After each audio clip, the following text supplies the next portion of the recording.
ప్రపంచంలో జరిగే యుద్ధాలన్నింటినీ నేనే ఆపుతున్నానంటూ చెప్పుకుంటున్న డొనాల్డ్ ట్రంప్, అమెరికా అధ్యక్షుడు, ఆయనకి ఇప్పుడు నోబెల్ శాంతి బహుమతి కావాలి. అది ఆయన కోరిక. అందుకని ఎవడు కొట్టుకున్నా, ప్రపంచంలో ఎవడు కొట్టుకున్నా నేనే ఆపేశానని చెప్పి గొప్పలు చెప్పుకుంటాడు. అవన్నీ అబద్ధాలని ఎప్పటికప్పుడు తెలిసిపోతూనే ఉంది. ఈయన దేశాల మధ్య యుద్ధాలను ఆపడం ఏమో కానీ ఇప్పుడు ప్రత్యక్షంగానో పరోక్షంగానో మన మీద యుద్ధం ప్రకటించాడు. యుద్ధం అంటే అది బాంబులు వేయాలి, లేకపోతే రాకెట్ లాంచర్లు రావాలి, జెట్ విమానాలతో ఇవి జరగాలి. అది అలాగే జరిగితేనే యుద్ధం కాదు. రకరకాల యుద్ధాలు ఉంటాయి. చరిత్రలో మనం చూసాం. సాంస్కృతిక యుద్ధాలు ఉంటాయి, ఆర్థికపరమైన వాణిజ్యపరమైన యుద్ధాలు ఉంటాయి. చాలా రకాలుగా కూడా ఒక దేశం మీద ఒక దేశం పగబడితే ఎన్ని రకాలైన ఆంక్షలైనా విధించవచ్చు. ఇప్పుడు పరిస్థితి ఏంటంటే అమెరికాలో అత్యధిక సంఖ్యలో ఉన్నది భారతీయ ఉద్యోగులే.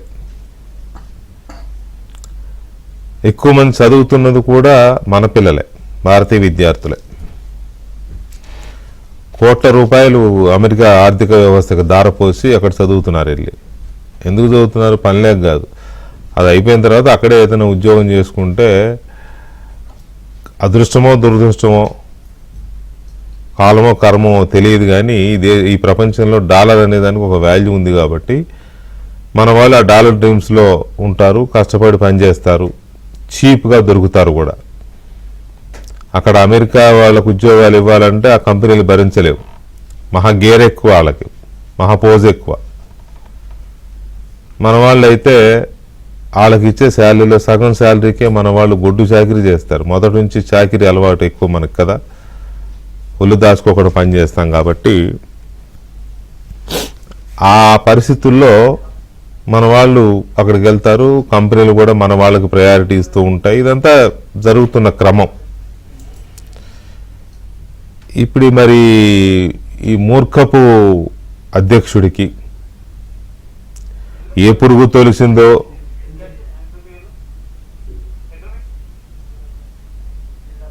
సౌండ్ తగ్గించుకో, ఏ పురుగు తొలిసిందో లేక ఏ ఆత్మ చెప్పిందో మనకు తెలియదు, కానీ ఆత్మ ప్రేతాత్మ ఏ చెప్పిందో తెలియదు, కానీ ఆల్ సడన్ H1B వీసాల మీద ఒక కొత్త అనూహ్యమైన, ఎవరు ఊహించని ఆంక్ష ఒకటి పెట్టాడు.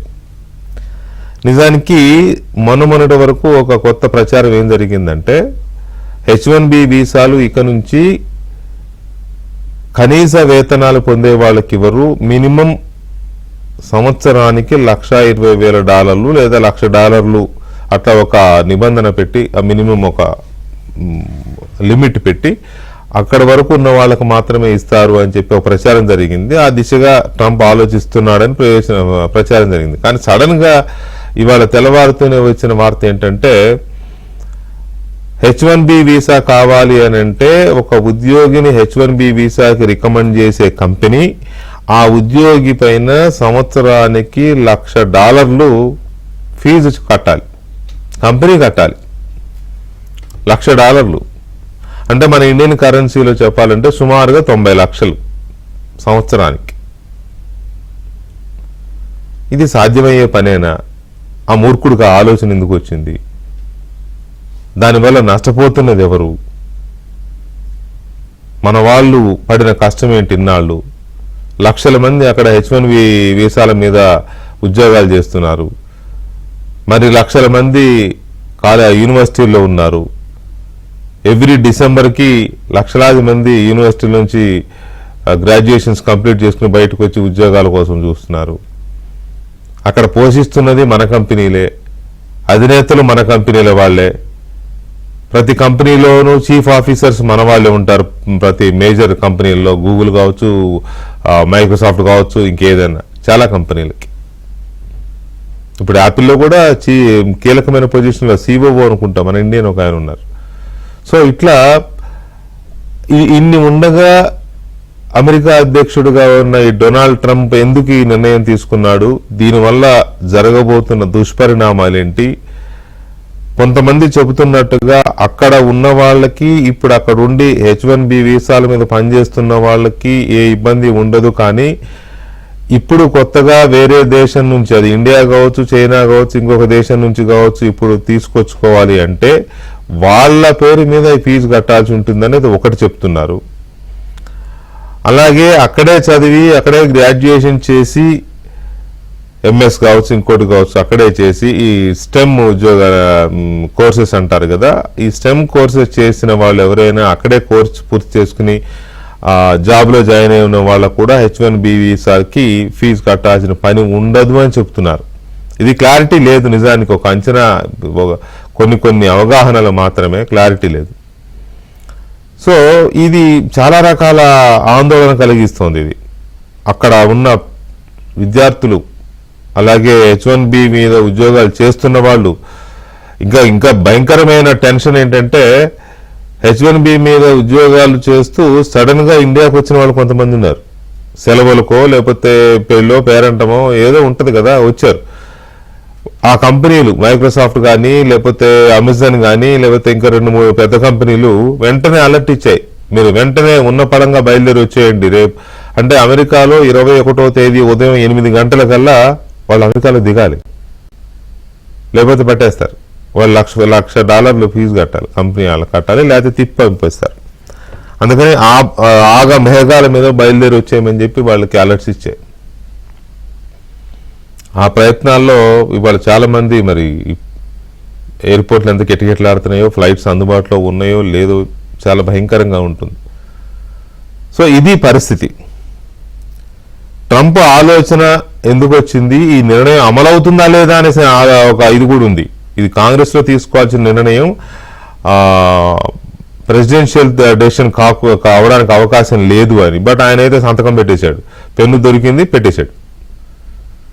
మరి కోర్టులు ఏం చేయబోతున్నాయి, నిలబడుతుందా ఇది చర్చ ఒకటి. రెండవది, మోదీ గారు ఏం చేయబోతున్నారు? అలై కదా ఇద్దరు, స్నేహగీతం, నా ఫ్రెండ్ అని ఆయన అంటాడు, నా ఫ్రెండ్ అని ఈయన అంటారు. మేజర్గా ఎఫెక్ట్ అవుతున్నది మన వాళ్ళే కదా. మన ప్రధానమంత్రి ఏం చేయబోతున్నారు, ఈ సంక్షోభాన్ని నివారించడానికి కానీ, లేకపోతే మన వాళ్ళని కాపాడడానికి కానీ. ఇది ఒక రకమైన యుద్ధమే. మన వాళ్ళు యుద్ధ భూమిలో చిక్కుకున్న సైనికులు. ఇప్పుడు ఆ సైనికులను కాపాడాల్సిన బాధ్యత మన ప్రభుత్వం మీద ఉంటుంది. ఏం చేయబోతున్నారు మోదీ గారు, మన ప్రధానమంత్రి ఏం చేయబోతున్నారు? ఇవాళ స్టేట్మెంట్ ఇచ్చారు ఎక్కడో మాట్లాడుతూ. నేను ఎప్పుడో చెప్పాను విదేశాలతో ఇలాంటి ప్రమాదం ముంచుకొస్తుంది అని. ఈ టైంలో మాట్లాడాల్సిన మాట అయితే కాదు, నాకు తెలిసి. ఈ టైంలో ధైర్యం చెప్పాల్సిన మాటే ఉండాలి, కానీ ఈ టైంలో ఆ స్వామి చెప్పినట్టుగా మీరు ఎందుకు వెళ్ళారు అన్నట్టుగా ఉంది. మరి అది మోదీ గారి ఆలోచన ఏంటి, ఆయన ఏం చేయబోతున్నారు? ట్రంప్తో ఆయనకున్న స్నేహాన్ని, లేకపోతే బైలాటరల్ రిలేషన్స్ ని పెట్టుకొని ఈ గండం నుంచి మన వాళ్ళని ఎలా గట్టెక్కించబోతున్నారు? తీవ్రమైన ఆందోళన చెందుతున్న తల్లిదండ్రులకి ఆయన ఏ రకమైన భరోసా, ఊరట ఇవ్వబోతున్నారు? కోట్లాది రూపాయల ఎడ్యుకేషన్ లోన్స్ తీసుకుని మరీ పిల్లల్ని పంపిన వాళ్ళ అమెరికా అధ్యక్షుడు డొనాల్డ్ ట్రంప్ తీసుకున్న నిర్ణయం మన పిల్లల పట్ల, మన వాళ్ళ పట్ల ఎలాంటి ప్రభావం చూపబోతోంది అనే దాని మీద ఆందోళనకరమైన ఒక పరిణామం ఇది. దీని మీద మన చర్చని చూడబోతున్నాం. ఒక రకంగా మనకు సంబంధించినంత వరకు ఒక కెరీర్ సంక్షోభమే ఇది అక్కడ. మరి ఇది ఎలా సాల్వ్ అవుతుందనే చూడబోతున్నాం. ఈ చర్చలో మనతో పాల్గొంటున్నారు పోరెడ్డి కిషోర్ గారు, భారతీయ జనతా పార్టీ తెలంగాణ శాఖ అధికార ప్రతినిధి. అలాగే నల్లమొత్తు చక్రవర్తి గారు, సీనియర్ అనలిస్ట్ ఫారిన్ అఫైర్స్, అలాగే ఆర్థిక రంగాల మీద అనలిస్ట్. అండ్ విశ్వేశ్వరరెడ్డి గారు, కలవల విశ్వేశ్వరరెడ్డి గారు, global Telangana association founder. And Malavika గారు, US immigration case manager Malavika గారు మనతో చర్చలో పాల్గొంటున్నారు. ముందుగా విశ్వేశ్వరరెడ్డి గారు నమస్కారం. నమస్కారం. బాగున్నారా? బాగున్నాను విశ్వేశ్వరరెడ్డి గారు. అంటే బాగున్నారా అంటే బాగలేదనే చెప్పాలి, బాగలేవనే చెప్పాలి. ఆ, ఎందుకంటే అక్కడ మన వాళ్ళందరూ ఇబ్బంది పడుతున్నప్పుడు మనం బాగున్నామని చెప్పుకుంటే బాగోదు. సో ఎనీవే ఈ ఈ ఈ క్రైసిస్ ని మీరు ఎలా డిఫైన్ చేస్తారు? అంటే బేసికల్ గా ఏం జరుగుతుంది అంటే, మనకు ఇండియాలో డిమానిటేషన్ వచ్చినప్పుడు ఓవర్ నైట్ ఎట్లా డెసిషన్ తీసుకున్నారో ఆ టైప్ లోనే, అంటే ఇది ఫ్రైడే ఈవినింగ్ ఈ ప్రొక్లమేషన్స్ మనకి తీసుకొచ్చారు. అంటే అట్లీస్ట్ టైం ఇవ్వడం గానీ, ఫ్రైడే చెప్పారు, సండే ఎర్లీ అవర్స్ లో they have to be in the country అని చెప్పారు, which is not an inevitable act at any cost. ఎందుకంటే you can put up rules, you can put up norms, you can put up anything, కానీ you have to give a time. అంటే ఒక international travel చేయడం అంటే over night జరిగే కార్యక్రమం కాదు కదా. సో ఒక డెసిషన్ మేకింగ్ అయ్యేటప్పుడు you need to understand the situation and scenarios. అది కొద్దిగా ఫెయిల్ అయింది ఇక్కడ. సో అందులో భాగంగా ఏంటంటే $100,000 అది న్యూమరిక్ నెంబర్స్ ఎంతైనా ఉండొచ్చు, కానీ బట్ అట్లీస్ట్ కమ్యూనికేషన్ ఉండాలి ప్రాపర్ గా. సో ఆయనకున్న అథారిటీ, అంటే ఈ ఏదైతే ప్రెసిడెన్షియల్ అథారిటీతోని యూటిలైజ్ చేసుకొని ఈ నిర్ణయం తీసుకున్నారు. సో బేసికల్ గా ఏంటంటే బయట నుంచి వచ్చే వాళ్ళను ఇప్పుడు ఇమ్మీడియట్ గా ఇంపాక్ట్ కావడానికి ఆస్కారం ఎక్కువ ఉంటుంది. సో ఈ $100,000 అనేది యాక్చువల్ గా ఇక్కడ ఉన్న డిపార్ట్మెంట్ ఆఫ్ లేబర్ రేట్లు ఎలా ఉంటాయంటే, ఎక్కడెక్కడైనా పనిచేసిన వాళ్ళు ఆ పర్టికులర్ జిప్ కోడ్ లో కానీ కౌంటీ కానీ డిఓఎల్ రేట్స్ డిఫైన్ చేస్తారు అన్నట్టు, అంటే ఇంత రేట్ పనిచేయాలని. సో ఇప్పుడు ఆల్ టుగెదర్ ఒక $100,000 పర్ ఇయర్ అని వాళ్ళు చెప్తున్నారు. ఇలా చాలా కన్ఫ్యూజన్ స్టేట్మెంట్స్ ఉన్నాయి. కామర్స్ రిలేటెడ్ వాళ్ళు మాట్లాడితే ఒక రకమైన లాంగ్వేజ్ టోన్ మాట్లాడారు, కానీ యాక్చువల్గా ప్రొక్లమేషన్ లో ఇంకొక టైప్ ఆఫ్ కంటెంట్ ఉంది. సో ఇంకేంటంటే మనకు 1 or 2 days లో అయితే ఇంకా మోర్ వస్తుంది. బట్ దీనికి ఎట్ ద సేమ్ టైం కోర్టులను కూడా మనం అప్రోచ్ కావాల్సి ఉంటుంది యుఎస్ లో. సో కోర్ట్ సిస్టమ్ ద్వారా కూడా we can stall this decision presidential order ని ఆపడానికి కూడా ప్రయత్నాలు చేయొచ్చు. ఇదంతా మండే, ఇవాళ వీకెండ్ అయిపోయింది మాకు అందరికి, ఇవాళ దిస్ ఇస్ వీకెండ్ టైం కాబట్టి. సో కోర్టులకి కూడా ఇంకా ఆపర్చునిటీ లేదు కాబట్టి మళ్ళీ మండేనే we have to initiate whatever the opportunities, ఏ రకంగా మనం ముందుకెళ్లాలన్నది. సో కాకపోతే ఓవరాల్ గా పిక్చర్ చూస్తే మాత్రం it will be big impact on our H1B holders. అన్నిటికంటే ఎంత స్ట్రెస్ క్రియేట్ చేస్తున్నారంటే, ఇది ఇప్పుడు ఇండియా వెళ్ళి ఇరుక్కుపోయిన వాళ్ళు చాలా మంది ఉన్నారు, వాళ్ళందరూ కూడా అది చాలా అవును చాలా వరీగా ఉంది ఆ సిచ్యువేషన్. కరెక్ట్ అవును కరెక్ట్. పాపం వచ్చిన ఎల్నో లేదా వెకేషన్ కో వెడ్డింగ్స్ కో ఈ మధ్య పెళ్లిళ్ళు చేసుకోవడానికి వెళ్తే ఉన్న వాళ్ళందరికీ వాళ్ళ సెలబ్రేషన్ మూడ్ అంతా వెళ్ళిపోతుంది. అంటే ఫ్యామిలీస్ కానీ వాళ్ళ అంటే H1B హోల్డర్స్ ఎస్పెషల్లీ బయటకు వెళ్ళినారు. సో H1 ఇప్పుడు వాళ్ళు ఎంత కన్ఫ్యూజన్ స్టేట్మెంట్స్ అంటే, H1B రెన్యువల్ కా, H1B ఎక్స్టెన్షన్ కా, H1B న్యూ H1B కా అని చెప్పే లాంగ్వేజ్ ప్రెసిడెంట్, మీరు వీడియో చూసుంటారు, డొనాల్డ్ ట్రంప్ పక్కన నిలబడి సెక్రటరీ మాట్లాడుతున్నది ఒక టైప్ ఆఫ్ లాంగ్వేజ్ టోన్ తో మాట్లాడారు. బట్ ప్రొక్లమేషన్ కి వచ్చేసరికి మళ్ళీ అది ఆ డెసిషన్ ప్రెసిడెన్షియల్ ఆర్డర్ అది డిఫరెంట్ గా వచ్చింది. రైట్. ఒక్క నిమిషం విజయ్ రెడ్డి గారు. చక్రవర్తి గారు నమస్తే అండి. నమస్కారం వెంకటకృష్ణ గారు, బాగున్నారా? బాగున్నాను sir, thank you very much. Chakravarthy గారు, మీరు దీని మీద ఉదయం నుంచి కొంచెం ఫాలోఅప్ చేస్తున్నట్టున్నారు. మధ్యాహ్నం కూడా మా ఛానల్లో మీరు దీని మీద కొంత మీ ఒపీనియన్ చెప్పారు. సో ఇంకొంచెం ఎక్కువ స్టడీ చేసి ఉంటారు కదా, దీని ఇంపాక్ట్ ఎలా ఉండే అవకాశం ఉంది అంటే గ్లాన్స్ ఇప్పుడున్న ఇది చెప్పమంటే ఎలా చెప్తారు ఫస్ట్ రియాక్షన్ లాగా? ఇప్పుడు విశ్వేశ్వర రెడ్డి గారు చెప్పినట్టు ఇది శుక్రవారం వచ్చింది. భారతదేశంలో కూడా చాలాసార్లు ప్రభుత్వాలు శుక్రవారం చర్యలు తీసుకుంటాయి, ఎందుకంటే శనాదివారాలు కోర్టులు మూసేస్తారు కాబట్టి. మనం చాలాసార్లు గమనిస్తూ ఉంటాం. ఇదే పద్ధతి అమెరికాలో కూడా ఉంది. సో ఈ చట్టం నిలిచే అవకాశం చాలా తక్కువ, ఈ ప్రొక్లమేషన్. దీన్ని అమెరికా అధ్యక్షులు ఇమిగ్రేషన్ అండ్ నేషనాలిటీ యాక్ట్ 212, 215 అన్న 2 యాక్ట్లు తన పరిధిలో ఉన్న అధికారాలతో ఈ ప్రొక్లమేషన్ చేయటం జరిగింది. కానీ ఈ 2 యాక్ట్లు కూడా అమెరికా అధ్యక్షుడికి దేశంలోకి ఎవరు రావాలి, దేశం నుంచి ఎవరిని బయటికి పంపించాలి అన్న అధికారం చాలా స్పష్టంగా ఇస్తున్నాయి. దాంతోపాటు కొంత ఫీజు కలెక్ట్ చేసే అధికారం కూడా అధ్యక్షుడికి ఇస్తున్నాయి. ఏ విధంగా? వీసా ఫీజులు. ఈరోజు H1B ప్రాసెసింగ్ నాకు అర్థమైంది దాదాపు $5,000 నుంచి $6,000 వరకు ఉంటుంది. అవును. దాంట్లో మీరు చూస్తే దానికి అయ్యే ఖర్చుల వివరాలు, ఆ బ్రేక్ డౌన్ కనుక చూస్తే వీసా ఇవ్వటానికి అమెరికా ప్రభుత్వానికి అయ్యే ఖర్చులు రకరకాలు, ఒక 5-6 రకాల ఖర్చులు దాంట్లో పెట్టి అవన్నీ కూడితే మీకు $5,000, $5,500 వస్తుంది ఖర్చు. అంతవరకు అధ్యక్షుడికి అధికారం ఉంది. $1,00,000 పెనల్టీ ఇంపోజ్ చేసే అధికారం అధ్యక్షుడికి లేదు, అది కాంగ్రెస్ దగ్గర ఉంటుంది.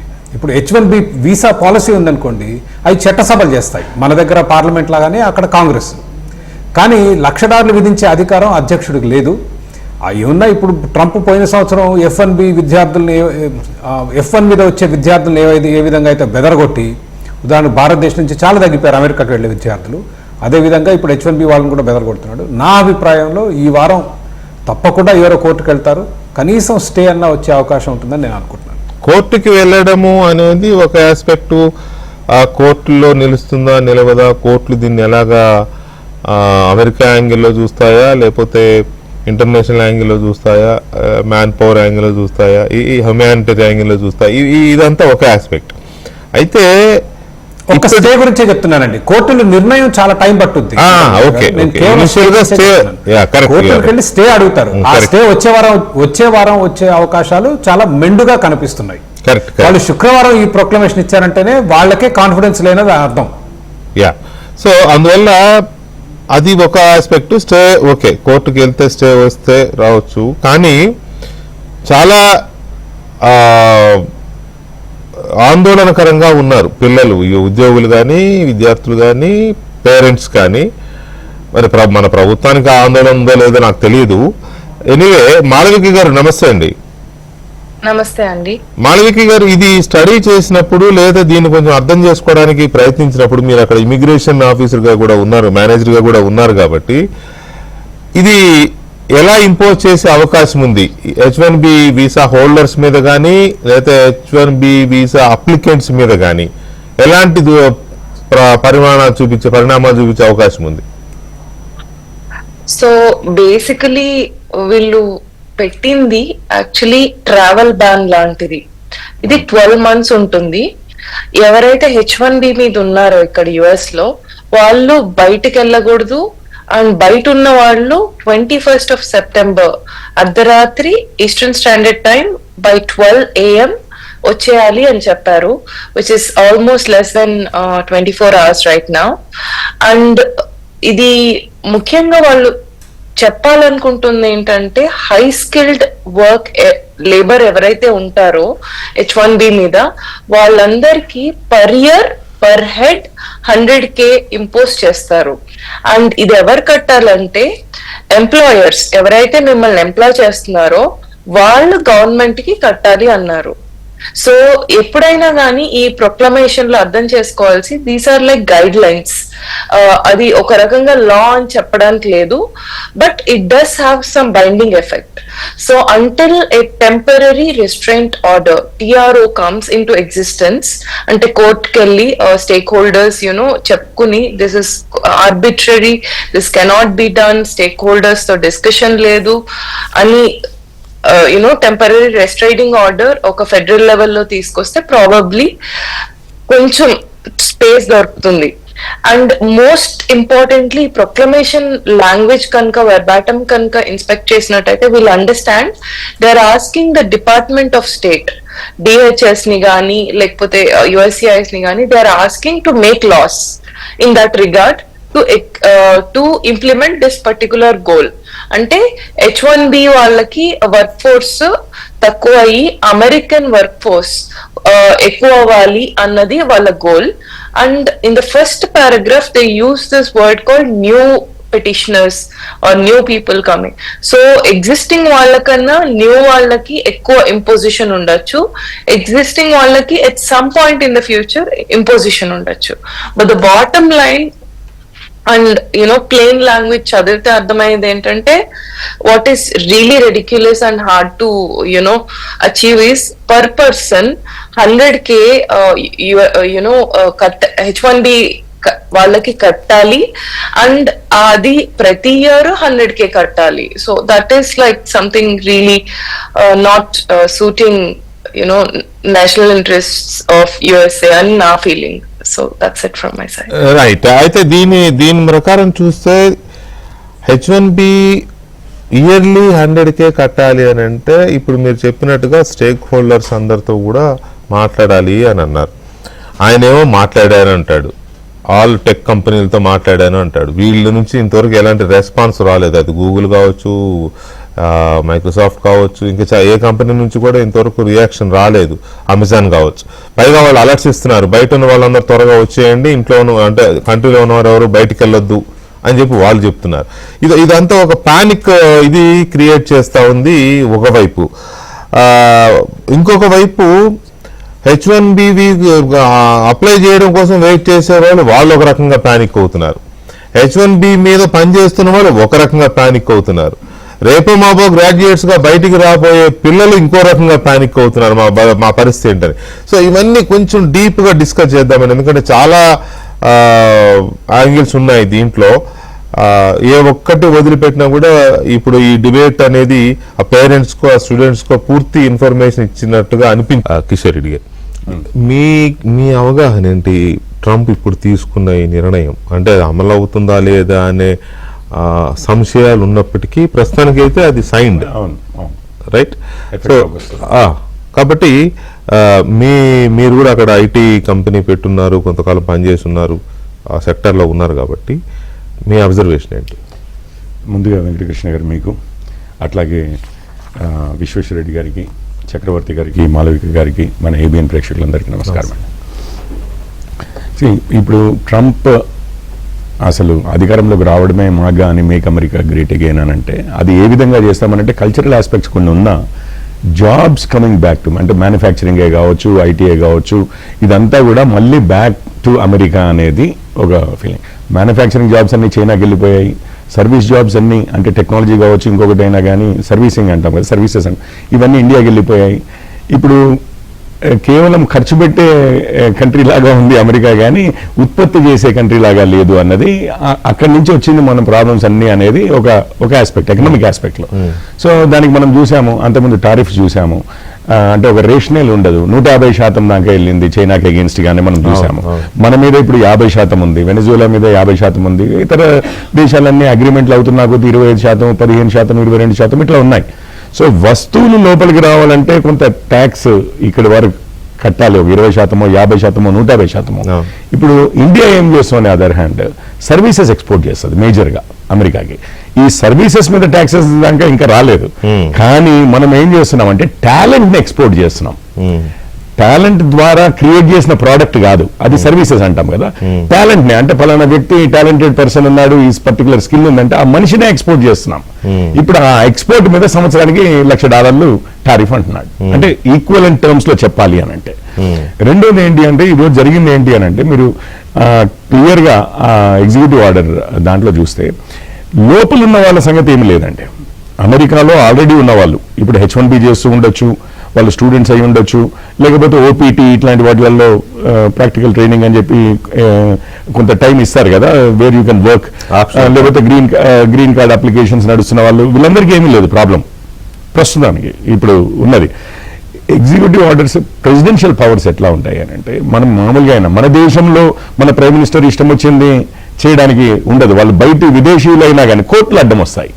కానీ మన దేశ పరిధిలోనే లేనివారు ఈ మూమెంట్కి ఇంటర్నేషనల్ స్పేస్ లో ఉన్నవారు, అంటే వేరే దేశాల్లో ఉండొచ్చు, గాల్లో ఎక్కడో దేశ స్పేస్ అవతల ఉన్న వాళ్ళు, వాళ్ళ మీద ఎగ్జిక్యూటివ్ అథారిటీ పూర్తిగా 100% ఎగ్జిక్యూటివ్ ఉంటుంది అథారిటీ.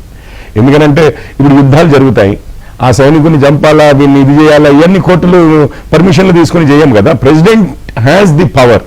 ఇక ఒక్కసారి దేశం దాటింది అంటే ఎవరైనా మన ఇమిగ్రేషన్ లో ల్యాండ్ అవుతాం, మనం మామూలుగా ఎక్కడైనా ఎయిర్పోర్ట్ లో ల్యాండ్ అయినప్పుడు ఇమిగ్రేషన్ క్లియర్ చేసేంత వరకు వాడు ఇండియాలోకి వచ్చినట్లు కాదు, అమెరికాలోకి వచ్చినట్లు కాదు.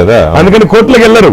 వాడు అక్కడి నుంచి అక్కడికి మిమ్మల్ని ఒకవేళ ఏదో పేపర్ లేదు, లేకపోతే బ్లాక్ లిస్ట్ చేశారు, ఇంకేదో అయింది అని అంటే అక్కడి నుంచి అక్కడికే మనల్ని డిపోర్ట్ చేయొచ్చు ఒక ప్లేన్ లోకి. కానీ మీరు ఒకసారి అమెరికాలోకి ఎంటర్ అయినా, ఇండియాలోకి ఎంటర్ అయినా, ఒక మనిషిని దేశంలో నుంచి డిపోర్ట్ చేయాలి అంటే కోర్టుల ద్వారా ప్రక్రియలు ఉంటాయి. సో ఇప్పుడు యూజ్ చేసింది ఏంటి అని అంటే international waters or whatever space లో ఎవరైనా కానీ వాళ్ళ దేశంలోకి వస్తున్నప్పుడు, అందుకనే H1B ఉండి అక్కడే ఉన్న వాళ్ళ పరిస్థితి ఏమి లేదు, తేడా లేదు. కానీ బయట నుంచి వస్తున్న వారి పరిస్థితి ఇప్పుడు ఏంటంటే October 1 యూజువల్లీ మనది April 1 ఎట్లాగైతే ఫైనాన్షియల్ ఇయర్ స్టార్ట్ అవుతుందో October 1 is the immigration year అండి, అంటే ఈ H1B అప్పటి నుంచి స్టార్ట్ అవుతుంది. మళ్ళీ నెక్స్ట్ September 30th వరకు ఉంటుంది. ఇంత లోపల మళ్ళీ ఏప్రిల్లో ఈ లాటరీ సిస్టమ్ ఇదంతా ఉంటుంది చూసారా, ఈ టైప్ లో ఉంటుంది. అప్లికేషన్లు పెట్టుకుని H1Bలు అప్పుడు లాటరీ తీసి ఇవ్వడమో, లేకపోతే అప్లికేషన్ తక్కువ ఉంటే అందరికి ఇవ్వడమో, ఇట్లాంటివన్నీ ఉంటాయి వ్యాలిడేట్ చేసి. సో ఈ October 1 ఇంకొక వారంలో ఉంది, అంటే 10 రోజుల్లో ఉంది. ఇప్పటి వరకు వీసాలు తీసుకుని ఉన్న వాళ్ళు కూడా ఇప్పుడు అప్రూవ్ అయ్యి H1Bలు అప్రూవ్ అయ్యి వీసాలు తీసుకుని ఇక కి ఇప్పుడు అక్టోబర్ 1 నుంచి కదా అని వెళ్ళదలుచుకున్న వాళ్ళందరికీ కూడా ఇది అప్లై అవుతుంది. మీరు విజిటర్స్ అన్నారు చూసారా, అంటే H1B ఉండి విజిట్ చేయడానికి ఇండియాకి వచ్చిన వాళ్ళ దాని మీద ఇప్పటికీ ఆల్రెడీ H1B ఉంది చేయబట్టి ఆ 100K అప్లై అవుతుందా లేదా అన్న దాని మీద అంటే పలు రకాలుగా చెప్తున్నారు, అప్లై అవుద్దని చెప్తున్నారు. మీరు చూసారు కొన్ని పెద్ద కంపెనీస్ ఈ 24 hours లో వచ్చేసేయండి, 21 రాత్రి కల్లా ఇక్కడ మధ్యరాత్రి కల్లా ఇక్కడ ఉండేటట్లుగా రండి, మీకు ఎక్కడ దొరికితే ఏ ఫ్లైట్ దొరికితే ఆ ఫ్లైట్ తీసుకుని రండి అని చెప్పి అన్నారు వాళ్ళు.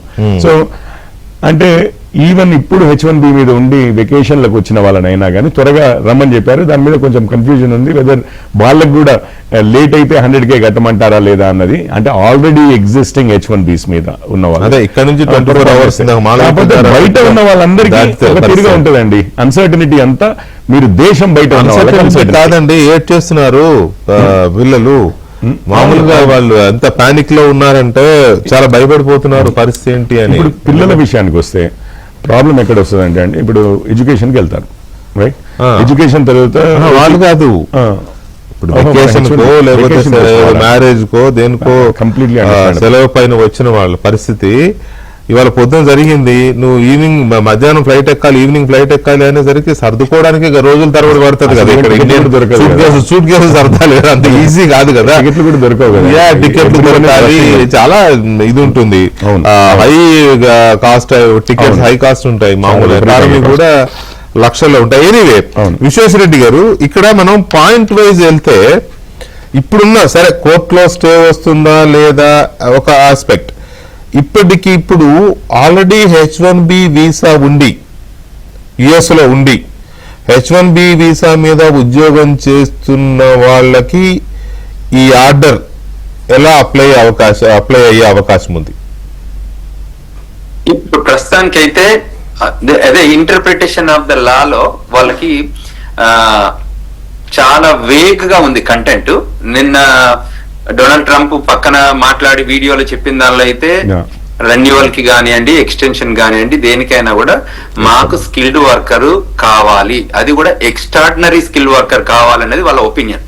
మా కంట్రీలోకి రావాలంటే మీ దగ్గర ఎక్స్ట్రాడినరీ ఎబిలిటీ అన్న ఉండాలి, లేదంటే మా గోల్డ్ కార్డు కానీ ఇప్పుడు ప్లాటినం కార్డు రూపకంగా కానీ లోపలికి రండి అనేది, అంటే ఇన్వెస్టర్ వీసా EB-5 ఉంటుంది చూడండి. ఆ సిమిలర్ లైన్స్ లో ఇప్పుడు ట్రంప్ గోల్డ్ కార్డు కానివ్వండి, ట్రంప్ ప్లాటినం కార్డు కూడా ఒకటి రాబోతుంది. సో ఈ కార్డులలో రండి. మీరు ఒకవేళ టెక్నాలజీ ఎబిలిటీ రూపకంగా రావాలి అనుకుంటే మీరు మాత్రం తప్పకుండా అన్బిలీవబుల్ ఎక్స్పీరియన్స్ ఉండాలి, ఎక్స్ట్రాడినరీ ఎబిలిటీ ఉంటే తప్ప రాము. అది కూడా plus you need to pay $100,000. So ఆ బేస్ వాల్యూ ఉంటే తప్ప లోపలికి రానియం అనేది ఒకటి. సో అయితే ఇందులో ఆ ప్రొక్లమేషన్ లో మాత్రం అంత డీటెయిల్ గా లేదు. అంటే వర్బల్ గా ఏదైతే వెర్బాటిజం ఏదైతే ఉందో అక్కడ చెప్పడం ఒక టైప్ ఉంది వీడియోలో, బట్ కంటెంట్ లో డిఫరెంట్ గా ఉంది. సో దీని మీద మేము యాక్చువల్గా రేపు మండే అవుతే గానీ మనం we can have more discussion on the legal firms. Law firms తో ఇప్పుడు ఇవాళ కొన్ని వెబినార్స్ కానివ్వండి, సెమినార్స్ కానీ, సింపోజియం కానీ ఆర్గనైజ్ చేస్తున్నాం. ఎందుకంటే first of all we need to take care of our folks. ఇక్కడ అమెరికాలో ఉన్న వాళ్ళు, అదే విధంగా ఇప్పుడు అమెరికా నుంచి ఇండియాకు విజిటింగ్ వెళ్ళిన వాళ్ళు చాలా మంది ఉన్నారు. మాకు నిన్నటి నుంచి ఈ ప్రొక్లమేషన్ వచ్చిన ఇప్పటి వరకు మాకు ఒక 200-250 కాల్స్ వచ్చాయి.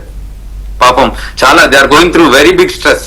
ఎందుకంటే కాన్సెప్చువల్ గా పాపం వాళ్ళు ఏదో వెకేషన్ లాగా వెళ్ళారు, ఇప్పుడు ఇది అనుకోకుండా జరిగిన సంఘటన అయ్యేసరికి ఇబ్బంది ఉంది. సో వాళ్ళందరికీ కూడా ఒక ఆసరా, ఒక భరోసా, ఒక ఆలోచన, వాళ్ళకి కాన్ఫిడెన్స్ ఇవ్వాల్సిన అవసరం ఉంది. కాబట్టి సో ఎవరైనా ఆల్రెడీ టికెట్ బుక్ అయి ఉంటే వాళ్ళు తప్పకుండా రావచ్చు. టికెట్ బుక్ గా అంటే ఇంకా టికెట్ ఆపర్చునిటీ లేకుండా, అంటే వీసా కానీ అంటే వాళ్ళకి ఏదైనా ఇష్యూ ఉన్నా, లేకపోతే ఎయిర్లైన్ సపోర్ట్ లేకపోతే they have to wait there.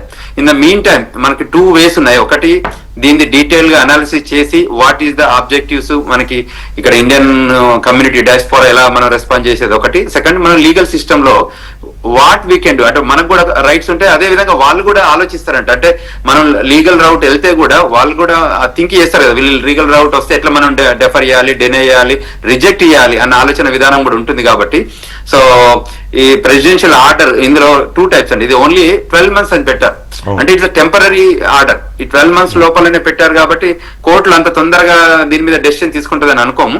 Plus ఇది ఏంటంటే వాళ్ళ ఇంట్రెస్ట్ ఏంటి అంటే ప్రెసిడెన్షియల్ అథారిటీ ఫ్రేమ్ వర్క్ లో తీసుకున్న నిర్ణయాలు అన్నటివి. సో అందులో కోర్టు ఎంతవరకు ఇన్వాల్వ్ అవుతుంది అంటే కంగ్రెషనల్ చేంజెస్ ఏం కాదు ఇది. It's only presidential authoritative framework లో ఉన్న చేంజెస్ లో ఆయన తీసుకున్న నిర్ణయం ఇది. దీనిలో కోర్టు ఎంతవరకు నిర్ణయం తీసుకుని వాటిని అనాలిసిస్ చేసి ముందుకు వస్తుంది అనేది కూడా నెక్స్ట్ ఫ్యూ డేస్ లో తెలుస్తుంది.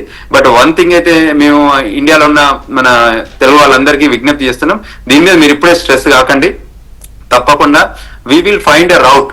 ఏ రౌట్ అయితే వీలైతే పాసిబుల్ ఉంటుందో ఇన్ టర్మ్స్ ఆఫ్ మిమ్మల్ని మళ్ళీ వెనక అమెరికాకి తీసుకొచ్చే అవకాశాలు ఏ రకంగా ఉన్నా కూడా మనం తప్పకుండా గ్లోబల్ తెలంగాణ నుంచి మేము హెల్ప్ చేస్తుంటాం. అదేవిధంగా మన లా ఆఫీస్ నుంచి కూడా వీఆర్ దేర్ టు హెల్ప్. దీన్ని మేము రిగరస్ గా అంటే we are putting lot of time on this subject, ఎందుకంటే this is the need of the hour to our diaspora, Indian diaspora people కాబట్టి. సో తప్పకుండా వీఆర్ దేర్ ఫర్, అంటే ఆ కాన్ఫిడెన్స్ అని ఇవ్వాల్సిన అవసరం ఉంది. మీరు ఇంతకుముందు మాట్లాడినప్పుడు ప్రభుత్వాలు ఇస్తున్నాయి, ప్రభుత్వం ఇచ్చినా ఇవ్వకపోయినా ఇప్పుడు మేము అమెరికాలో ఉన్నాం కాబట్టి for our students or employees, no doubt. నేను ప్రభుత్వాలు అన్నాను కానీ మీ గురించి కాదు, మీరు చాలా చేస్తున్నారు, అందులో డౌట్ లేదు. అంటే వాళ్ళకి ఇమీడియట్ గా అసోసియేషన్స్ అన్ని అది వాట్ ఎవర్ అన్ని అసోసియేషన్స్ బ్రహ్మాండంగా వర్క్ చేస్తున్నాయండి అక్కడ. ఆ మాత్రం లేకపోతే ఇంక ఈ పాటికి అసలు అమెరికా అనేది మర్చిపోవచ్చు అది మన వాళ్ళు. సో ఇక్కడ ప్రాబ్లం, ఇక్కడ ఇష్యూ ఏంటంటే ఇంకొకటి చక్రవర్తి గారు, మనం 2 కేటగిరీలుగా చేసినప్పుడు, ఒకటి అమెరికాలో ఇప్పుడుండి H1B మీద ఉద్యోగాలు చేసుకునే వాళ్ళకి ఎలాంటి ప్రాబ్లం లేదు.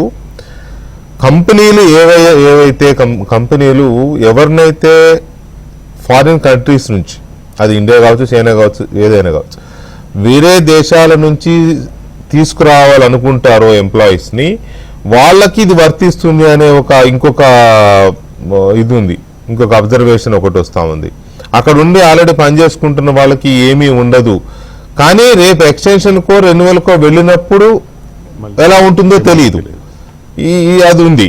సో ఈ 2 కేటగిరీస్ని చూసినప్పుడు మీ విశ్లేషణ ఏంటి? నాకంటే మీరు మాట్లాడుతుంటే ప్రొక్లమేషన్ వైపు చదువుతున్నాను. ప్రొక్లమేషన్ టెక్స్ట్ చాలా స్పష్టంగా ఉంది. ప్రొక్లమేషన్ లో restriction on entry, section 1 restriction on entry is restricted except for those aliens whose petitions are accompanied or supplemented by a payment of $100,000. అంటే భారతదేశం నుంచి కానీ ఇతర దేశాల నుంచి కానీ H1B వీసా ఉన్న వాళ్ళు అమెరికాలోకి ప్రవేశిస్తుంటే $1,00,000 కట్టాలి. అది సెక్షన్ 1A. సెక్షన్ 1Bలో homeland security secretary shall restrict decisions on petitions not accompanied by $100,000 payment. Petitions అంటే కొత్త H1B అప్లికేషన్లు. సో భారతదేశం నుంచి కొత్త H1B అప్లికేషన్లు ఎవరైనా అప్లై చేసినప్పుడు వాళ్ళు వీసాకి వెళ్ళి అమెరికాలోకి ప్రవేశించే ప్రయత్నం చేసినప్పుడు $1,00,000 కట్టాలి. అవి రెండే ఉన్నాయి, ఇంకా వేరే లేవు. So it is as simple as an existing H1కి ఈ ప్రొక్లమేషన్లో అమెరికాలో ఉన్న H1 మీద ఉన్న లక్షలాది H1B వీసా మీద ఉన్న వాళ్ళకి దీని ప్రభావం ఉండదు.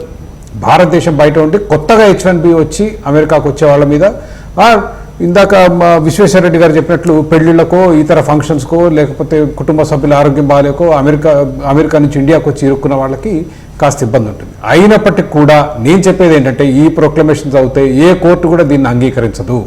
ఇది శుక్రవారం సాయంత్రం మళ్ళీ బెదరగొట్టానికో లేకపోతే ట్రంప్ మోడీ ఏదో నెగోషియేట్ చేసుకుని బెదరటానికి తీసుకొచ్చిందో ఏంటో నాకు అర్థం కాలేదు. కానీ ఒక కోర్టు అబ్జెక్టివ్గా పరిశీలించినప్పుడు ఇది నిలబడదు. కాబట్టి 1 వారం రోజులన్నా మనం ఆగితే దీని మీద చాలా స్పష్టత వస్తుంది. అప్పుడు మనందరం చాలా ప్యానిక్ కావచ్చు అవసరమైతే. ప్రస్తుతానికైతే నా అభిప్రాయంలో కాస్త మనందరం నిదానిస్తే మంచిది.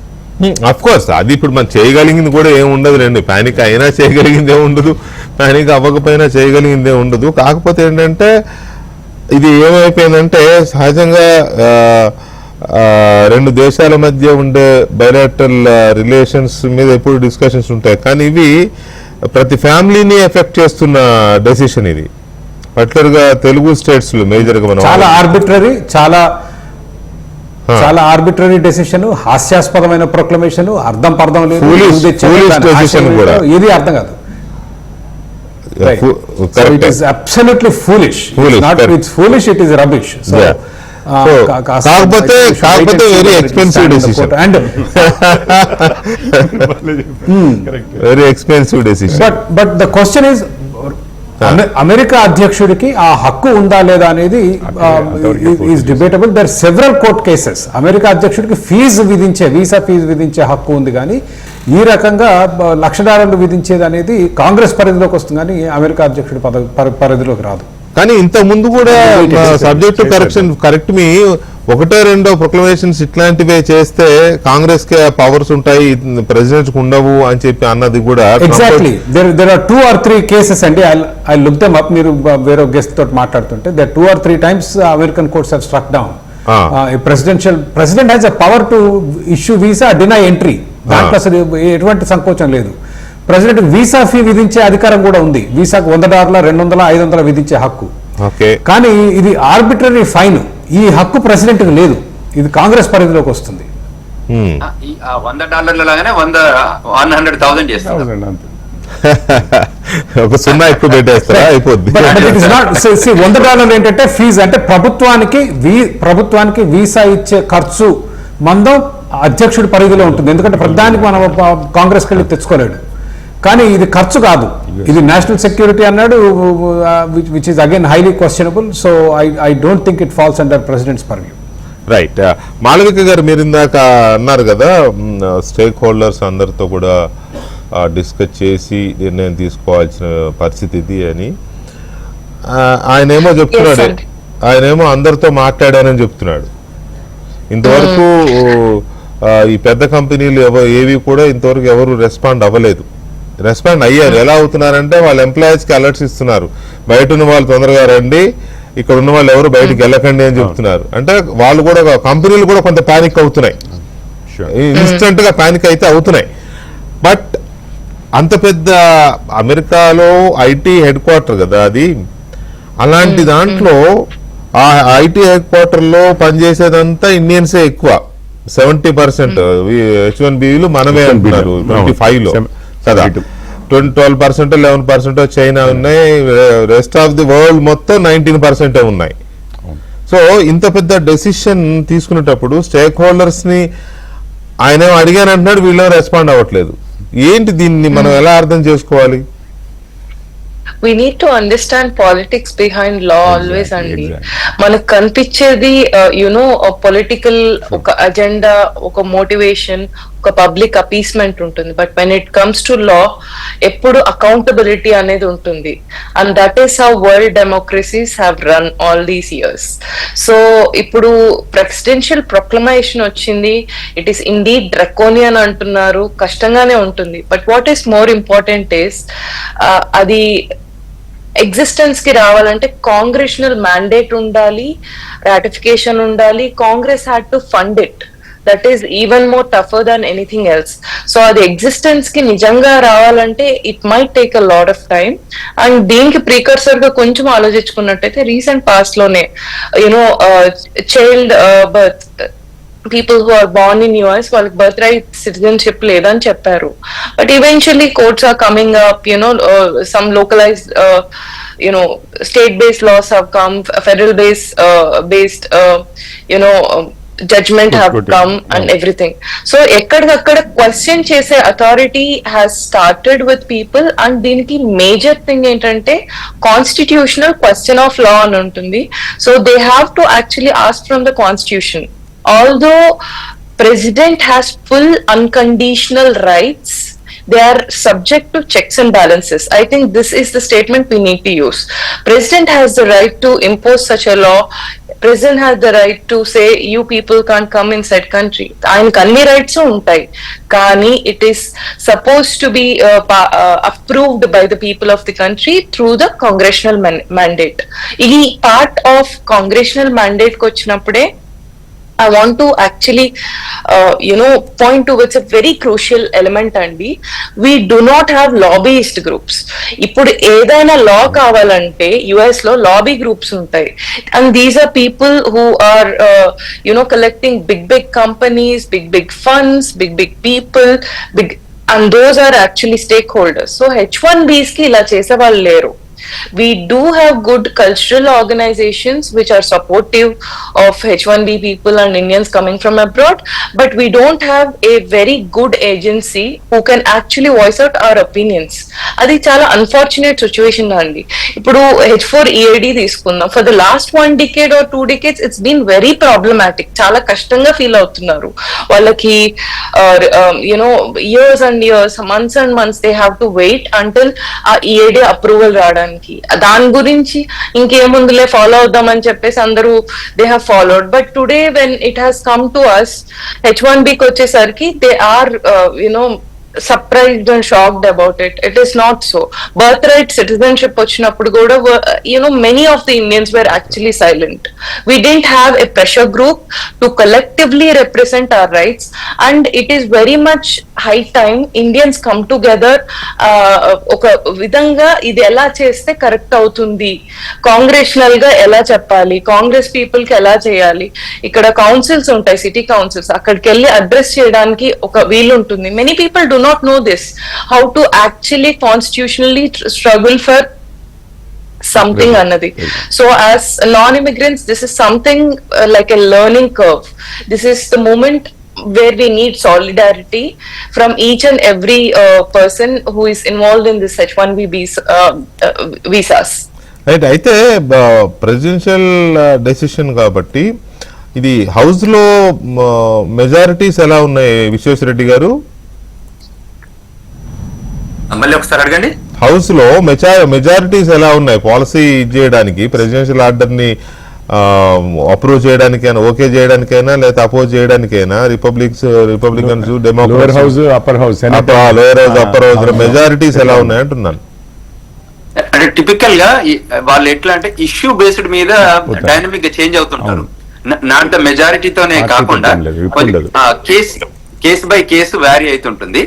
అంటే issue whether it is comes under national interest, whether it comes under political interest, whether it comes under ఇక్కడ US public interest, లేదంటే ఇంటర్నేషనల్ అఫైర్స్. ఇప్పుడు public policy, international affairs and government లో వాళ్ళకి వచ్చిన ఇష్యూ బేస్డ్ మీద వీళ్ళు ఈ swing vote ఉంటుంది. స్వింగ్ ఓట్ అంటే దాని నీడ్ని బట్టే వాళ్ళు చేంజ్ చేస్తారు.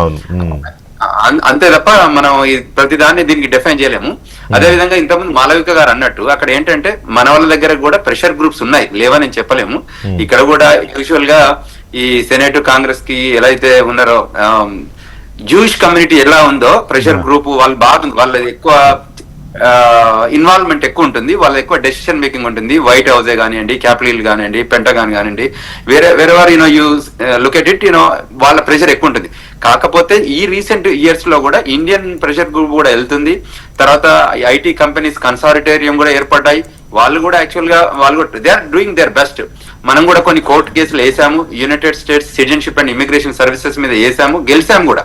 అంటే హిస్టారికల్ గా we're putting our own efforts.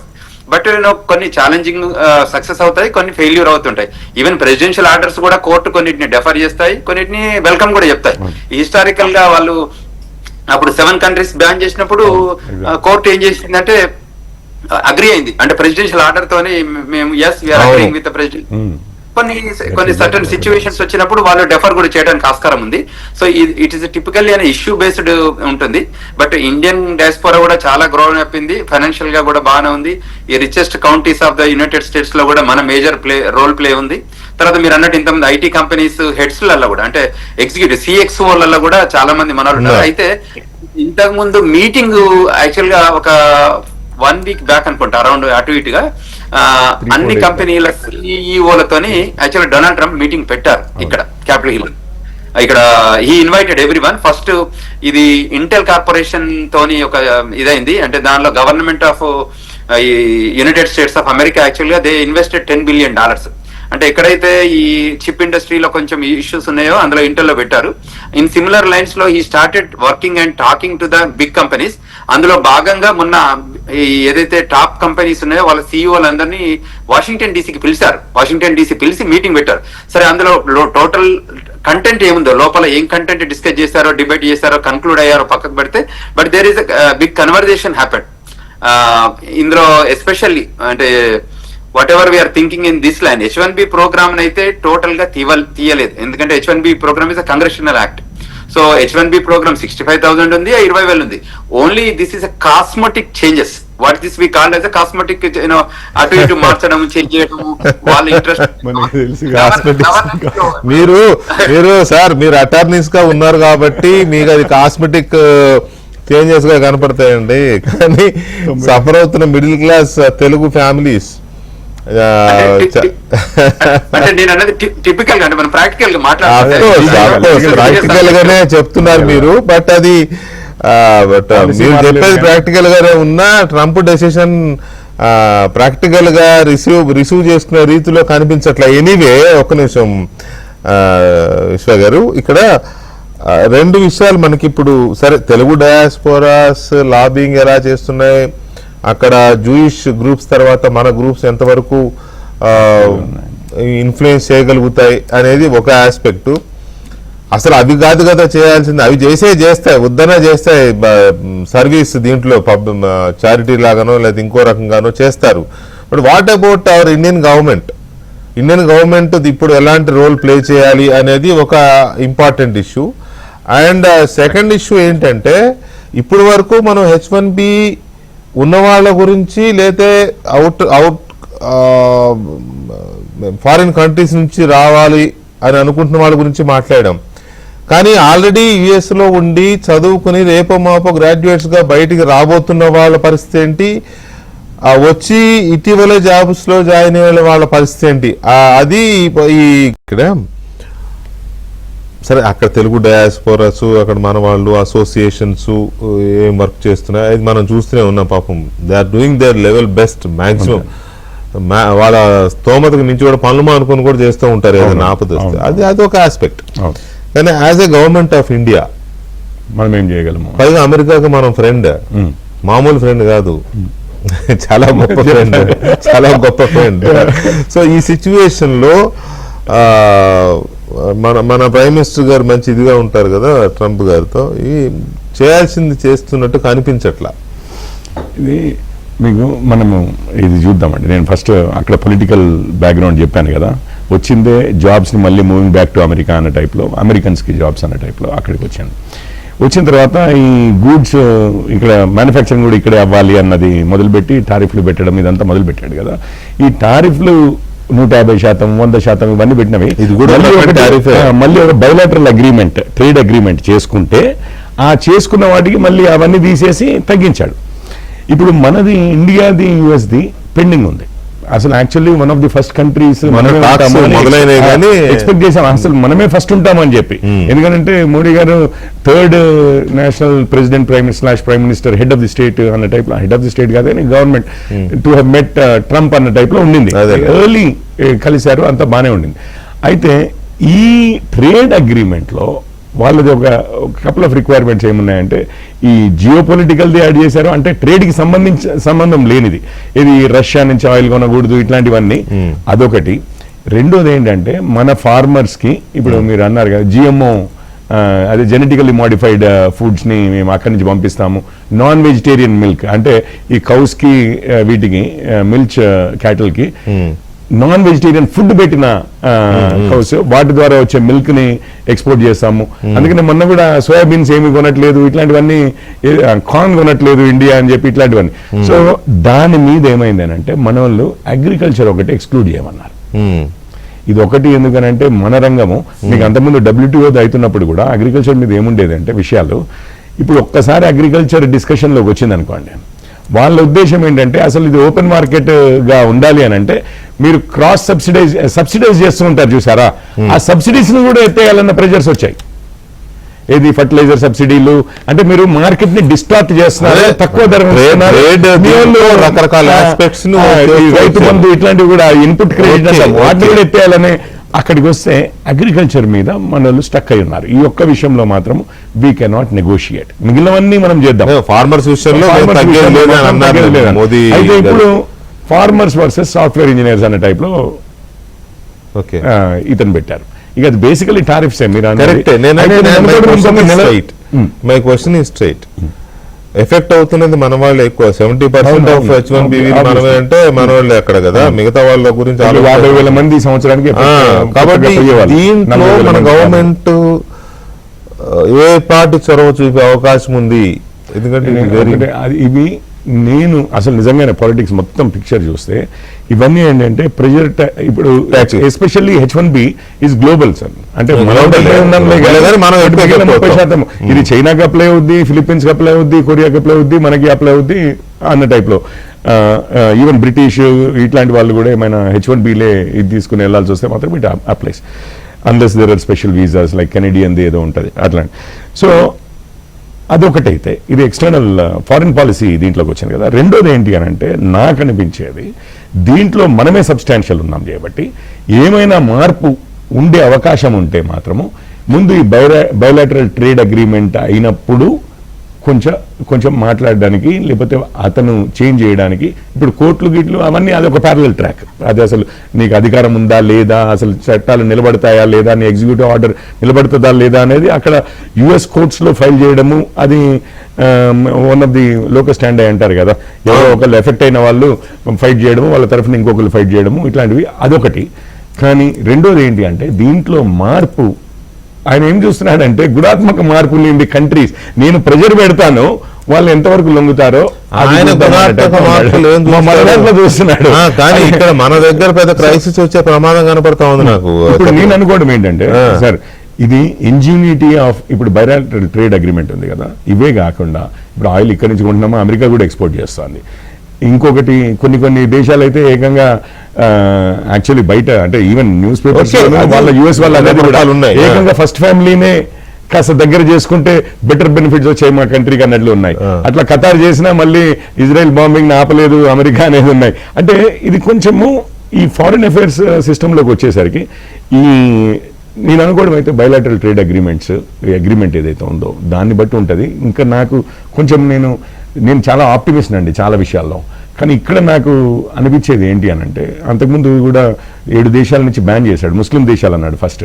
దాని తర్వాత ఇరాక్ని తీసేసి నార్త్ కొరియాని, వెనెజువేలా కొంతమంది అఫీషియల్స్ని అని చెప్పి చేస్తే ఈ చిన్న కోర్టులన్నీ కింది కోర్టులన్నీ ఇంజంక్షన్స్ ఇచ్చాయి, స్టే ఆర్డర్లు ఇచ్చాయి. కానీ సుప్రీంకోర్టుని వెళ్ళినప్పుడు supreme court upheld that because these are all outsiders అనే దానికి ఇక ప్రెసిడెంట్ కి హ్యాస్ ది రైట్. సో ఇప్పుడు ఆల్మోస్ట్ సిమిలర్లో ఇంకా కాకపోతే ఇందులో డిస్టింక్షన్ ఎక్కడ ఉంటుంది అని అంటే ఇప్పుడు మీరు ఆల్రెడీ ఉండి వచ్చి ఇక్కడ వెకేషన్కి వచ్చిన వాళ్ళు they might be different. And అసలు ఇప్పటికీ ఇంతవరకు అమెరికాకే ఫస్ట్ ఎంట్రీ కొట్టని వాళ్ళు అడిగింది అదే స్టూడెంట్స్ కూడా అక్కడున్న వాళ్ళు అక్కడి నుంచి మళ్ళీ H1B ట్రాన్స్ఫర్ అది కుడ్ బి డిఫరెంట్. ఎందుకంటే లోకల్ గా ఉన్న వాళ్ళ మీద ఏదైనా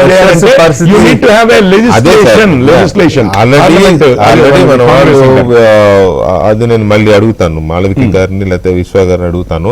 ఇక్కడ చక్రవర్తి గారు ఇక్కడ ఒక విషయం ఏంటంటే ఇది మనకి పెద్ద సంక్షోభం క్రియేట్ చేసేలా ఉంది.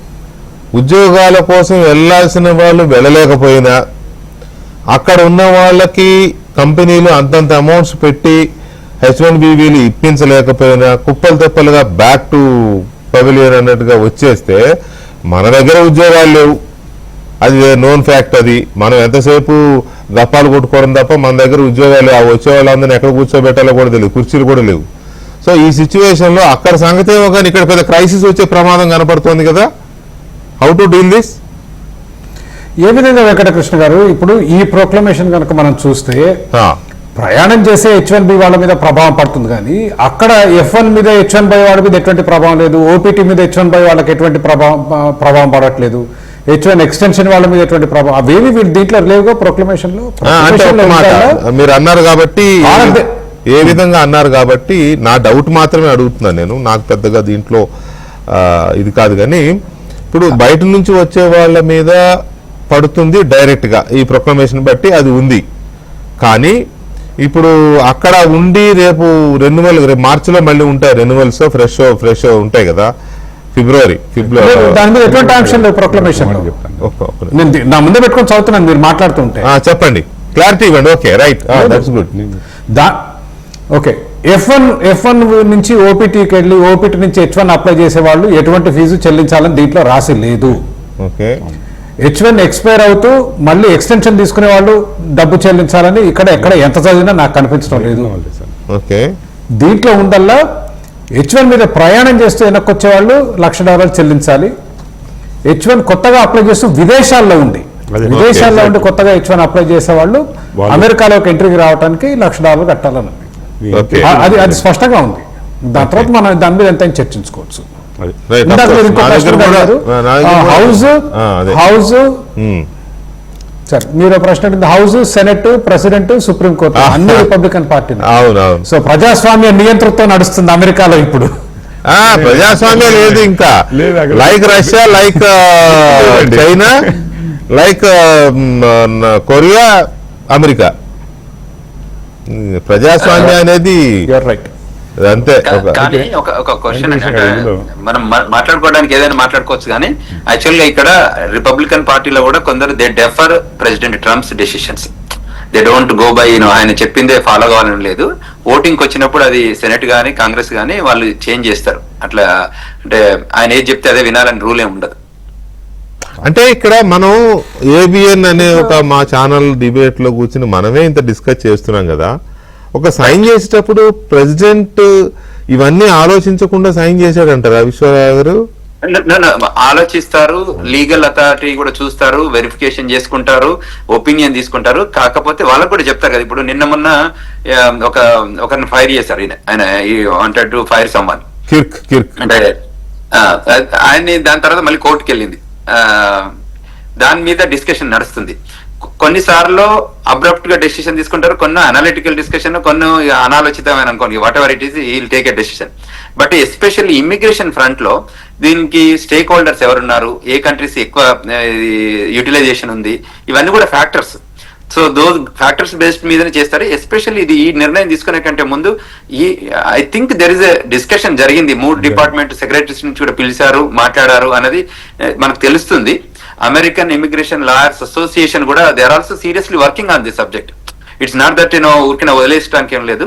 బట్ ఏ యాంగిల్లో వచ్చారు, ఏ కాంటెక్స్ట్ లో వచ్చారు, అసలు వాళ్ళు చెప్పడానికి కూడా ఆయన ట్రంప్ అని క్వశ్చన్ అడుగుతుంటారు. మీరు వన్ ఆఫ్ ద వీడియోలో చూస్తే అడిగితే he could not give an answer, is deferring that answer to the other secretary. So ఆయన దగ్గర కూడా కంటెంట్ లేదు. ఆయన మాట్లాడుతుంటే ఆయన రూడ్ గా మాట్లాడుతున్నారు. ఆయన మాట్లాడే విధానం, ఆయనకు యాక్చువల్ గా చెప్పే టెక్స్ట్ లో ఎలాబరేషన్ లేదు. ఏదో చెప్పాలి 100,000 అని అంటున్నారు కానీ but what is the consequences on about 100,000 తర్వాత ఇక్కడ నుంచి వెళ్ళి ఇప్పుడు ఉన్న దానిలో ఎంతమంది వస్తారు, ఎంతమంది వెళ్తారు అనేది కూడా this big debatable from tomorrow onwards. And today also we are discussing on this subject. కానీ but whereas Monday is our day to raise anything against to the this decision. ఎందుకంటే court system will start and again lobbyist groups also engage. And also ఈ Capitol Hill లో ఉన్న మన strength కూడా ఉంది కదా మనకి, మన సైడ్ ఆఫ్ సెనేట్ కాంగ్రెస్ లో ఉన్న వాళ్ళు కూడా డిస్కషన్ నడుస్తుంటుంది. సో తర్వాత ఈ సిఇఓస్ ఆఫ్ ద కార్పొరేషన్స్ కూడా they look at how we can go about it అనే దాని గురించి ఇట్స్ బిగ్ డిబేట్ ఉంది. బట్ ఓవరాల్ గా అయితే చూస్తే చర్చ జరిగింది, లీగల్ గా ఒపీనియన్ తీసుకొని ఉంటారు. అదేం జరగకుండా ఊరికేనే వచ్చేసి ఒక వన్ ఫైన్ మార్నింగ్ ఈ డెసిషన్ తీసుకున్నారని నేను అనుకోను. They have their own due diligence ఉంది అని నేను అనుకుంటున్నాను. ఆ డ్యూ డిలిజెన్స్ బేస్డ్ మీద పెట్టారు. కాకపోతే ఇందులో ఉన్న fine lines 1 to 3 lines list చేసే దగ్గర క్లారిటీ లేదు. ఆ క్లారిటీకి క్లారిఫికేషన్ లేదు. ఇంకోటి ఇప్పుడు డబ్బు కట్టాలన్నారండి $100,000. ఎవరికి కట్టాలి, ఎక్కడ కట్టాలి, దేర్ ఇస్ అ రూల్ కదా అండి. ఇప్పుడు ఎవరి పేరు మీద తీసుకుంటాం, ఎక్కడ అసలు what is the procedure, how can we deposit $100,000, తర్వాత దానికి టైం లైన్ ఏంటి, ఈ కంపెనీకి ఎంతమంది ఎంప్లాయీలు ఉంటే ఏ రకం కట్టాలి, అసలు these are number of line చాలా డౌట్స్ ఉన్నాయి దాంట్లో. చాలా ఇన్కంప్లీట్ ఆర్డర్, చూద్దాం. మీరేంటి చెప్తున్నారు కిషోర్ గారు? నేను ఇంతకుముందు ఇంకొకటి ఒక పాయింట్ ఏంటి అంటే ఇది one year the temporary order అండి. 1 year. అండ్ ఇది యాక్చువల్లీ 6 months అనుకోండి. ఎందుకంటే నెక్స్ట్ మళ్ళీ ఏప్రిల్ H1B అయిపోయిన తర్వాత ఒక రివ్యూ తీసుకుని దాని తర్వాత నెక్స్ట్ ఇయర్ ఏం చేయాలనేది డిసైడ్ చేద్దామన్న టైప్లో అందులో టెక్స్ట్లోనే ఉంది. అయితే ఈ 2 ఇది ఉన్నాయి కదా. ఇప్పుడు నేను ఇంతకుముందు మీరు ప్రెషర్ గ్రూప్స్ అన్నారు, లీగల్ అన్నాము, దాని తర్వాత ఇండియా ట్రేడ్ డీల్ అనుకున్నాము. 4th థింగ్ ఏంటి అని అంటే మీరు technology companies how they react to this అనేది. డేటా లేదు ఇప్పుడు, ప్రస్తుతానికి డేటా లేదు. సో ఇప్పుడు ట్రంప్ ఏమంటున్నాడంటే సచిన్ టెండూల్కర్ లాగా ఆడితే మేము రాణిస్తాము. ఇందులో ఒకటి ఎగ్జంప్షన్ కూడా ఉందండి. ఇంకొక విషయము, చిన్న విషయము, 3 ఎగ్జంప్షన్స్ ఇచ్చారు. మీరు ఎక్స్ట్రాడినరీ అయితే యూఆర్ ఎగ్జామ్ట్ ఫ్రమ్ దిస్ 100,000. ఎవరు దానికి ఒకటి. రెండోది, కొన్ని కంపెనీస్ని ఎగ్జామ్ చేయొచ్చు, మొత్తం కంపెనీ. ఇప్పుడు మీకు గూగుల్లో జాబ్ వచ్చింది ఫర్ ఎగ్జాంపుల్, లేకపోతే టెస్లాలోనో స్పేస్ ఎక్స్లోనో వచ్చింది అనుకోండి, యూఆర్ ఎగ్జామ్ట్ అని చేయొచ్చు. అంటే కంపెనీయే, వాళ్ళు ఎంతమందిని తెచ్చుకున్నా కానీ. ఇంకొకటి మూడోది ఏంటంటే ఒక సెక్టరే. ఇప్పుడు ఫర్ ఎగ్జాంపుల్ సెమీ కండక్టర్స్ ఉందనుకోండి, మ్యానుఫ్యాక్చరింగ్ అన్నాము. సెమీ కండక్టర్ మ్యానుఫ్యాక్చరింగ్లోనూ అంటే వాళ్ళు ఏమి అదే, ఉందిలేండి. కొన్ని రాకెట్ సైన్స్ ఉంది, స్పేస్ టెక్నాలజీ వాళ్ళు, AI లో వర్క్ చేసేవాళ్ళు, ఇట్లాంటి qualifications the companies will have to take the responsibility of classifying that. But ఆ సెక్టర్స్ కి నేను ఈ మూడు కూడా ఎగ్జాంపుల్ చేసే అవకాశం ఉంది అనేది అంటున్నారు. ముందే చెప్తున్నారు మా కంట్రీకి ఎలా ఉపయోగపడుతుంది, మీ స్కిల్స్ ఎలా ఉపయోగపడతాయి దాన్ని బట్టి కూడా ఎగ్జామ్షన్స్ ఉంటాయనేది ఒక మాట వచ్చింది. చూడాలి. అయితే ఫైనల్ గా ఈ ఆర్డర్ కి ఫైనల్ కంక్లూజన్ ఎలా ఉండే అవకాశం ఉంది అనుకుంటున్నారు మాళవిక గారు? Thank you, Andy. I just wanted to tell 2 points, Andy. First, then I'll go to the conclusion. First thing is, already ఎవరైతే ఇందాక చెప్తున్నారు ఈ టాపిక్, US లో ఉన్నారో వాళ్ళకి ఎక్స్టెన్షన్స్ ఉన్నాయో, వాళ్ళు ఇక్కడ ఎక్స్టెండ్ చేసుకున్న తర్వాత they can continue to stay over here. వాళ్ళకి as per the verbatim in the proclamation ఎప్పుడైతే ఎంటర్ అవుతారో, మళ్ళీ స్టాంపింగ్కి వెళ్ళి ఇండియాకి స్టాంప్ తీసుకుని ఎంటర్ అవుతారు, అప్పుడు 100K చూపించాల్సి వస్తుంది అని చెప్పారు. అది కూడా ఎంప్లాయర్ డిపార్ట్మెంట్ ఆఫ్ స్టేట్ కట్టాలి అని చెప్పేసి. This is one clarity I wanted to give. So existing H1B holders who are going through their extensions, probably it might not be a problem unless and until one person కి 100K చూపియాలి per year అన్నది implement చేస్తే తప్ప per se it looks fine. And the second thing I want to say, H1B stamping కి ఇండియానే రావాల్సి ఉంటుంది కదా? Absolutely. ఈ మధ్య థర్డ్ కంట్రీస్ కూడా వెళ్ళకూడదు, ఖచ్చితంగా ఇండియాకి వెళ్ళి స్టాంప్ చేయించుకోవాలని. It's a prerogative, it's a choice. So mostly అది పెద్ద ఇంపోజింగ్ గా అనిపించకపోవచ్చు, నా personal opinion. And the second point I wanted to tell is, we are at the onset of AI revolution, Andy. So we were talking about job creation in US and India and how it is going to happen. Ippudu ee time lo technology transfer, innovation ki chala scope undi. New kind of startups will be coming. Fintech lo AI, various streams lo AI. Everything is becoming AI based.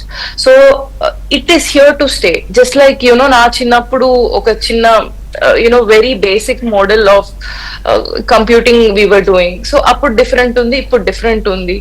So if this boom is happening and Trump is taking such very draconian decisions, definitely it is going to be regressive to the economy, which is giving all these draconian laws. Endukante ease of doing business index ani release chestaru, US valle release chestaru. But if they think about all these H1B policies, it only indicates that one thing. Okay, ease of doing business ki talent pool ravalante, especially in a country like US, right, we need lot of people from outside. So kachitanga what they need to understand, especially congressmen, is that AI boom ane chance pogottukuntonda US ani. If that is gone, it is a gone thing for them. America gone. Adi malli If that is gone, America gone. Super.